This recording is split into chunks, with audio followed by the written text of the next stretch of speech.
Alors ma pratique, elle consiste simplement à s'écouter, à écouter ce qui se passe à l'intérieur de nous, parce qu'en fait, tout prend naissance en nous. Donc en allant dans cet espace de nous-mêmes, on va être en contact avec ce qui est de l'ordre de notre propre vérité, ce qui est vrai pour nous. Cette écoute, elle va nous permettre d'être plus en lien avec nous-mêmes. On va davantage favoriser ce qui est important, ce qu'on aime, ce qui nous fait plaisir, ce qui a du sens en fait pour nous. À la fois, on va avoir cette sensation lorsqu'on s'écoute de reprendre notre vie en main. On va développer notre libre arbitre. Et on va aussi prendre contact avec ce qui nous habite, c'est-à-dire nos émotions et aussi notre souffrance. Alors dans cette approche, le principe il est très simple. On va observer sa souffrance, regarder vraiment qu'est-ce qui se passe. On va aussi ressentir davantage ce qu'elle nous fait. Et le fait de ressentir et d'observer, on va mieux comprendre. Et si on passe par l'acceptation, et on tend à ça, en tout cas dans ce travail, on va se libérer de cette souffrance.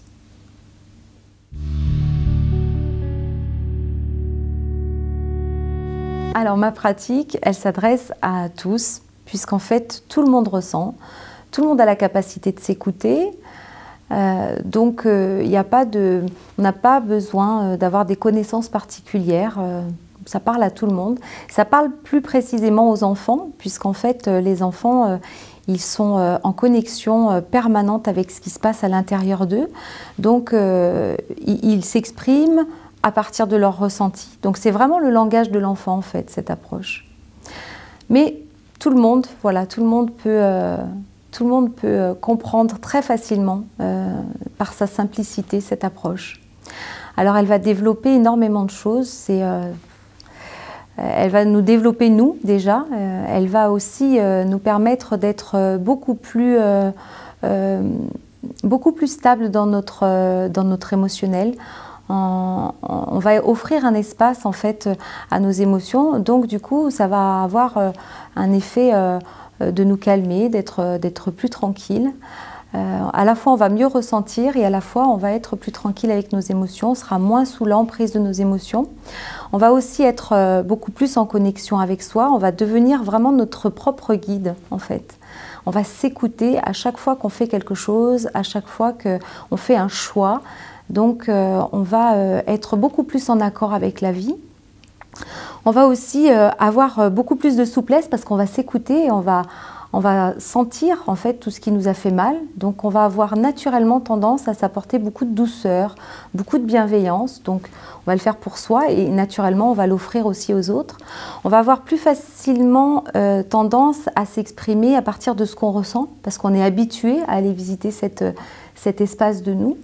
Donc du coup, on va être moins dans des conflits, dans les couples, avec les enfants, en règle générale. Voilà, on va aussi développer notre libre arbitre, bien sûr, se sentir plus autonome et puis plus conscient, plus lucide.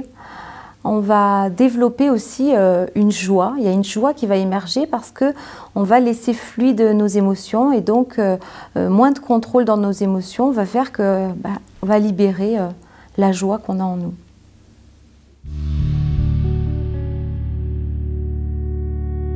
Ma pratique, elle peut se passer déjà en individuel et en groupe. Donc en individuel, les personnes viennent me rencontrer et je suis curieuse de savoir donc qu'est-ce qui fait qu'elles viennent me voir. Donc je pose un certain nombre de questions sur ce qui se passe, sur ses motivations, sur qu'est-ce qu'elle a envie de voir aussi changer dans son existence. Ensuite, on pose un cadre pour que la personne ait connaissance d'un certain nombre de limites, de ce qu'elle peut faire, de ce qu'elle ne peut pas faire aussi. Et ensuite, le travail il peut commencer. Donc, la personne va venir et elle va exprimer donc, ce qui lui tient à cœur, ce qui la fait souffrir, ce qu'elle ne comprend pas, voilà, ce qu'elle vit avec difficulté. Et moi, je me place en fait comme comme étant au service de la personne pour l'accompagner à s'écouter, à regarder en elle en fait, à se suivre elle-même et à se reconnecter vraiment à ce qu'elle ressent. Parce que pour moi, la personne possède tout ce qui est nécessaire pour s'apaiser, pour se comprendre. Donc moi, je suis en fait, je l'accompagne à être au plus proche d'elle-même. Ce qui compte pour moi, c'est l'épanouissement de la personne. C'est qu'elle se trouve et c'est qu'elle est... parce que lorsqu'on se trouve, on est forcément heureux, en fait. Voilà. Donc ensuite, en groupe, le travail, il reste personnalisé.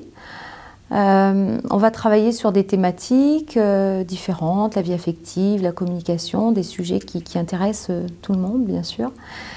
Et on va, par des exercices assez simples, de centrage, d'échange, d'écoute, de partage, on va, du coup, l'idée c'est d'être à la fois avec soi, mais aussi dans le groupe. Voilà. Donc c'est des moments qui sont très forts en termes de ressenti, d'émotion. On s'aperçoit que les autres sont comme nous finalement, hein. Donc ça rassure aussi énormément. Voilà. Et ce que j'observe moi, c'est que le groupe c'est un accélérateur de progression. On progresse énormément suite au groupe et c'est très riche. Et à la fois, c'est très complémentaire de l'individuel. Ça permet à la personne davantage de s'exposer. Donc, du coup, ça aide aussi dans la vie parce que dans la vie, on est de toute façon exposé. Voilà.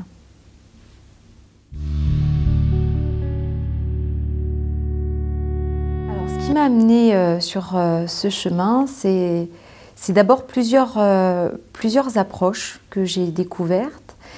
Et dans des courants complètement différents. J'étais en souffrance et je cherchais une solution à ma souffrance. Et dans toutes ces approches, en fait, aucune ne m'a vraiment convaincue. Je trouvais à la fois des choses intéressantes parce que je comprenais un petit peu mieux ce qui se passait chez moi. Mais j'avais l'impression que ça restait sur un plan intellectuel. Et puis parfois, on me donnait des outils et ces outils, je n'arrivais pas à les intégrer dans mon quotidien lorsque j'avais un problème. Et donc, tout ça, je l'ai trouvé en fait dans le ressenti, dans cette écoute simple d'être dans le ressenti. Moi, je suis quelqu'un qui a besoin de concret. J'aime ce qui est pragmatique. Et ça, je l'ai vraiment trouvé dans cette approche, dans le fait d'être simplement avec soi et d'avoir disponible en fait tout le temps ce repère qui est à l'intérieur finalement. Moi, j'ai souvent cherché à l'extérieur par des grands médecins ou par des grands voyants qui me rassuraient par rapport à l'avenir. Et en fait, je me suis rendu compte, en fait, par cette approche, il suffit d'aller s'écouter et on a vraiment en nous toutes nos ressources. Donc, ce travail, il m'a développé presque au-delà de mes espérances. C'est devenu ma passion.